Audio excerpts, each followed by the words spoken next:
Britain leads the world in arts. English literature is really good at trying to understand the world and process the world. If I ever get writer's block, I always read poetry, and then it will just trigger something. Your purpose isn't what you do. Your purpose is how it affects other people. Welcome to the Leeds Creative Folk podcast, where some of the most interesting and influential figures from the Leeds creative scene share what drives their creativity and what it means to be part of the Leeds creative village. My guest for this episode is beatboxer, rapper, actor, musician and writer Andy Brooks, better known as Testament. We chat about being inspired by comic books, writing for Netflix, and why the Leeds creative scene needs to be more connected.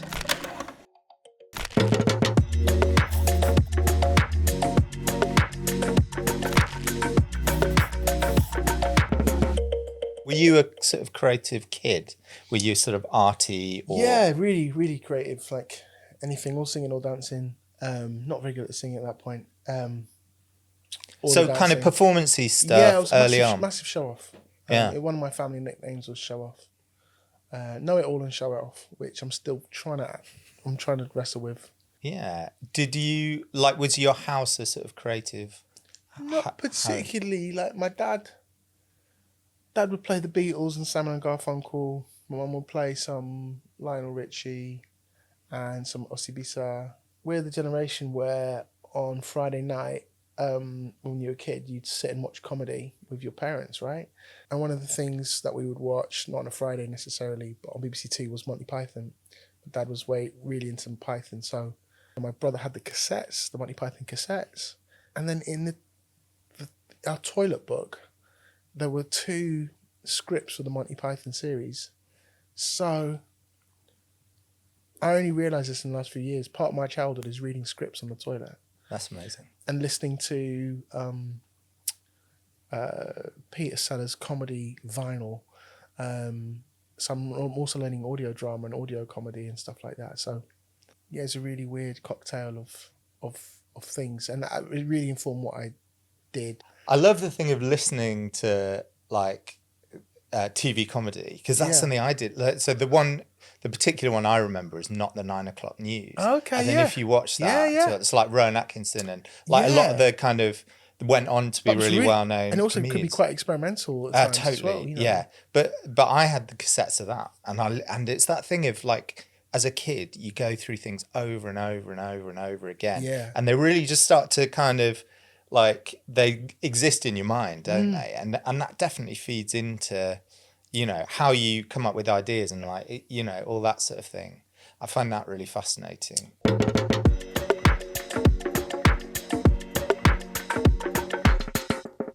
At what point did you kind of decide, I want to do something creative for my job, for my career? Oh yeah, I wanted to be the mixed race Robert De Niro first of all. Okay. I think I'd seen.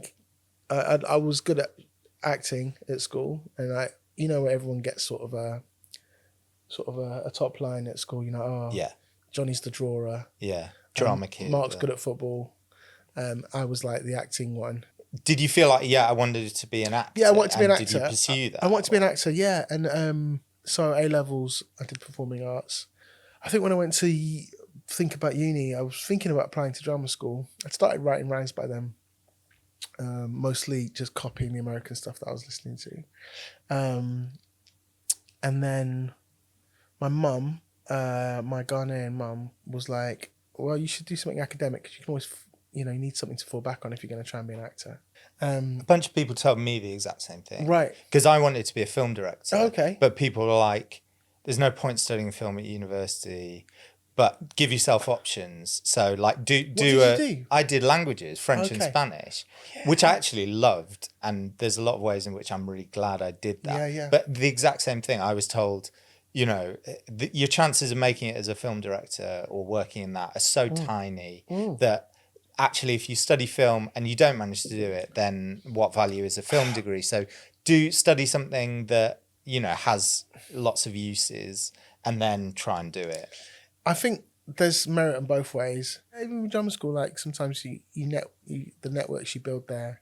When I think there's certain actors who got commissioned to do their first pilot and they just called in favours from people they'd met, and then they've got and their pilot show they've got big names turning up and the cinematography looks incredible because of the networks that they had. So that gave them a real privilege. If you were to go back now, what choice would you make? I mean, like, it's tied in with so much, and I'm multidisciplinary, and the English degree, English is great.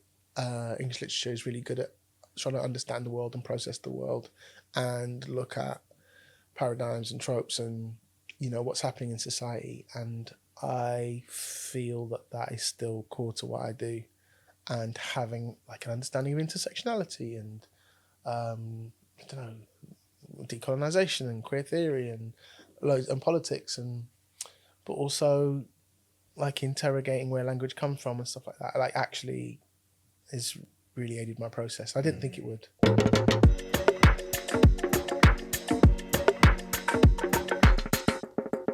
Something we talk about a lot, and I was interested because your work is quite broad in terms of where you get inspiration from. So obviously we look at film and TV and like advertising and that sort of thing. That's the obvious source of inspiration. But then really try and look beyond that, you know, whether it's kind of literature or, you know, art in terms of like paintings, looking at kind of composition, or music, or, you know, dance or whatever. Yeah. Do you feel like you get inspiration from lots of different kind of sources? I mean, like, I always say, if I ever get writer's block, I always read poetry, and then it will just trigger something. And that's a really interesting way of processing an emotion. Or, oh yeah, you could use the third person. Oh yeah, let's try that. I often starts with something that I want to say, or something that's really burning on my heart. And like, how can I get this out? How can I get someone to help me with it? How can I monetize it? Maybe even. How can I get an audience for this? But it always starts with something sort of quite personal to you. Usually, or you have an emotional connection. Yeah, usually, yeah. I mean, I'm given commissions sometimes as well. So someone will say, I don't know, write some eco poetry about sustainable farming, and then you're like, okay, what's my way in? Like, where's my emotions connecting with this? How you can't just do a cold, mercenary kind of reading of like, oh, here are the 10 facts and stick it in a poem, because it's got to have it's heart. boring. It's got to have heart, but also it's got to, in order for things to connect with an audience, like, you know, you're normally bleeding a little bit, you know, like, you've got to give of yourself. So normally it starts from there, and then so I normally think about big pictures first, and then finding the micro ways to share that story. Do you feel like it's important for your work to have an impact? Is that like part of what drives you? Yeah. I mean, I heard a Viola Davis quote the other day, which I think was her. She could have been quoting someone else. And she said, your purpose isn't what you do. So like, oh, I'm the best actor. Your purpose is how it affects other people. So like, are you empowering people? Are you giving freedom to people? Are you, whatever, giving people a hug with your words or your art form? I'm a really people-orientated person anyway. So yeah, my drive is really to connect. And I think I want it to have some sort of impact. Sometimes it can just be one person. Like, a lot of what I do is like teaching rap and beatbox and now playwriting as well. And, you know, you get an Instagram message from a parent saying, oh, so-and-so came home from school and I don't know what you said to them, but now they're really excited about coming back to school, and they've been truant, and now they're they're fully in, and you're like, okay, it's worth it. How do you see?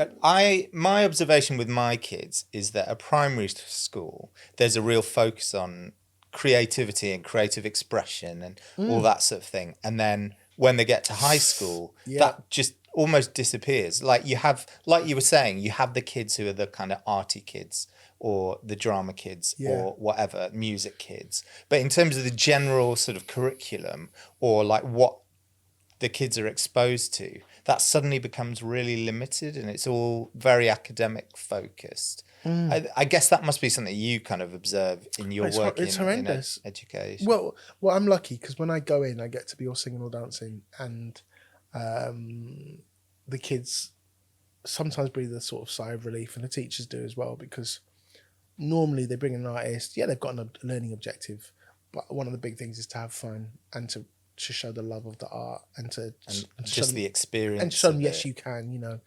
You were talking a bit earlier, kind of before we started, about the kind of the state of the arts and Yeah, kind of for real. artists and where people are at. Like, what's your kind of feeling about like where we're at with that? I think the arts are in crisis at the moment. I mean, the country's in crisis in lots of areas. No, the country's in crisis. Not even in lots of areas. It's just in crisis, and we're on a precipice, which is really scary. The arts, in particular, is a massive. It's one of the first things to get cut. Britain leads the world in arts, and every pound you invest in the arts in this country, it gives you a return of 4 more. So, like, we really are missing a trick. Not investing in the sector. What's that based on then, in terms of like how it leads into sort of entertainment? Into entertainment. There's loads of offshoots in terms of like, if you put an out on a theatre, all the restaurants around that theatre are going to be making money. Spotify and streaming has really damaged broadcast stuff. When I released my album back in 2009, I was able to, let's say, I remember I did a gig upstairs at a pub in Lambeth, and I sold 50 copies of an album in a night, £10 each. That's an extra £500. Ain't nobody buying an album now. They'll just stream it for frizzle. So, yeah, it's really tough for musicians. So now we've got to have T-shirts, and whatever, beer mats and whatever else we're selling. So that's really tough. Because the bigger artists, I guess, they talk a lot about how, the money they make is just from performances, from like touring and this is whatever. why it's £150, £200 a ticket for certain artists and stuff. Does that work for the smaller artists though? Not really. Yeah, and it also does. It's not a life if you're having to tour all the time. Where's your family? Where's your base? Where's your centre as a human being? I've been really lucky. I've written 2 episodes of anime for Netflix. So I've been really fortunate there. Right place, right time. And what I'd done in theatre and the one telescript I'd written fit the brief that the showrunner wanted. So I was really lucky to get that gig. Do you see a sort of an answer? Like, is it just ultimately down to politicians and where their attention is, or? Well, that's part of it. There's the structural stuff, and people taking risks and organisations taking risks. But then there's the personal, individual stuff, which means, I'm really lucky I have a diverse output. So when playwriting stuff dries up, I'm beatboxing instead. So it sort of requires people just being prepared to put themselves out there a bit more, like take more creative risks. 100, and it means that like it takes more of your time because you haven't got investment, which means that to get the quality there, it requires time. So that's really, really tough. And you really hope that when the economy picks up, that all the hard work that you've been grafting and all the sort of the pieces that you've made and the sort of the strides that you made, you're ready to catch the wave, so to speak.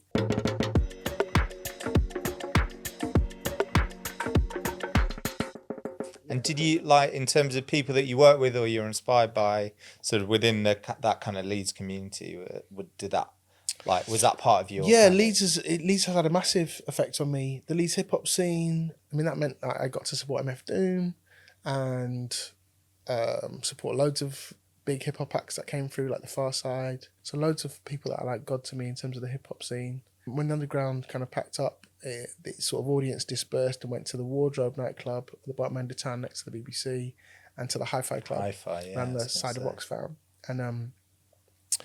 And just those connections there was like an infrastructure there. So if you do something that's jazzy, like, my 7-piece live band can play there probably a few times a year. How important do you think it is, like, as a creative, to have that kind of community? It's massive. It's massive.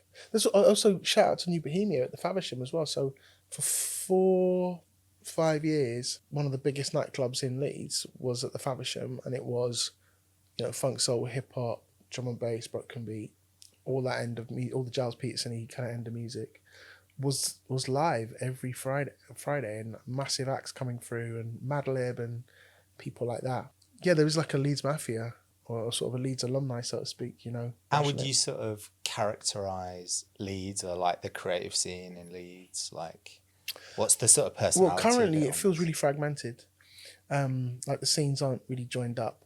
So the poetry scene, there's like sort of 5 sort of poetry hubs in Leeds, and they don't work together. Really? They've all got their own little thing that they're doing, and some of them are trying to connect and reach out, but it's hard, partly because of internal politics and stuff and just how people are. But I'm really hoping the National Poetry Centre, when it opens, Where's that? that's right. You know, remember Halo, the nightclub? Yeah. So that is going to be the National Poetry country's Centre? National Poetry Centre. I didn't know that. That's exciting. Yeah, I had a meeting with them last week, and I was like, "There's a real opportunity here to join up the spoken word, page poetry, the different cultural scenes as well. So we can all support each other because we really are building next to each other, building towards the same vision. And it's the same with like theatre scene as well. You've got Leeds Playhouse there, and they've only got capacity to support in a certain amount. We hope that more good things are going to kick off there. But then there's slung low over here, and like, how can we create a vibe? So it's just like a bit more joined up, a bit more kind of real. Creating more of a community around the creative scene, the art scene. Yeah, exactly. And a place, so in hip hop, like, where do rappers perform in Leeds? Where can they perform consistently? Right now, there's not much. Do you know what I'm saying? And also it's really exciting because, like, as a producer or as a rapper, you could have a night where you're listening to some kid from Headingley's beats, and you're like, damn, that's really good. That's inspired me to go and make something inspired by that. And all of a sudden, you're sharing audiences, you're sharing ideas, and you're building a scene. What's your favourite hidden gem in Leeds? Crash or Jumbo Records. I love both those record shops. They're dope. Who is a Leeds creative that people should know about? I think Hazel Plummer, who is my favourite sound person in the world, who can sound engineer anything from like an orchestra in the bottom of a swimming pool to me beatboxing with a classical ensemble to parades to Millennium Square massive gigs. She's incredible and like a really amazing person. That's ace. That's a cool choice. I like that. What 3 words would you use to describe Leeds? 3 words. Open, hilly, friendly. Where do you go in Leeds to feel inspired? You will normally find me at the Leeds Playhouse front of house cafe, where the people are really nice. The coffee's good. Chai latte's all right. Chai latte's what I've recently been experimenting with. Nice. Enjoying that. Good. Yeah. If Leeds was a flavour of ice cream, what would it be? I'm really sorry, Leeds, but it's vanilla. Do you reckon? Yeah, because like it's not there. Yeah, like the city likes to play it safe on the whole.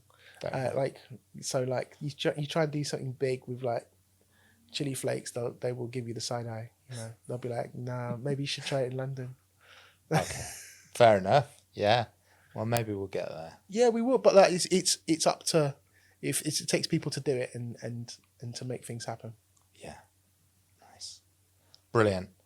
I think that has covered everything. The one thing I was going to ask you, and you can feel free to say no, is whether you would do a little beatbox for us. Yeah.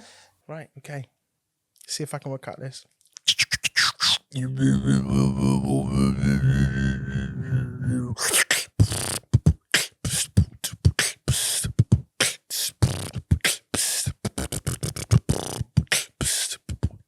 Leeds Creative Folk.